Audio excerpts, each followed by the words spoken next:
मुख्यमंत्री सहायता निधीच्या माध्यमातून सामान्य कुटुंबातल्या लोकांना आरोग्यासाठी खूप चांगली मदत मिळते हे मी आधीपासून ऐकून होतो।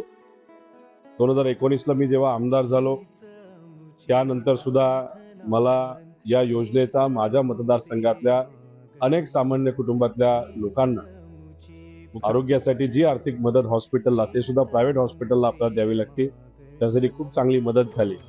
तसंच जिथं राजकारण तिथं राजकारण, जिथं काही चांगल्या गोष्टी असतात त्या चांगल्याच असतात।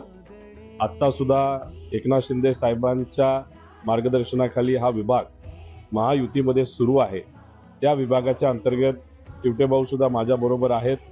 ते असतील, त्यांचे सर्व अधिकारी असतील, तसंच ते जे काही ओव्हरऑल त्यांनी तिथं जे ऑफिस केलेलं आहे त्यातून खूप चांगली मदत ही लोकांना होत असते। त्यामुळे अशाच पद्धतीने अराजकीय हेतू मनामध्ये ठेवून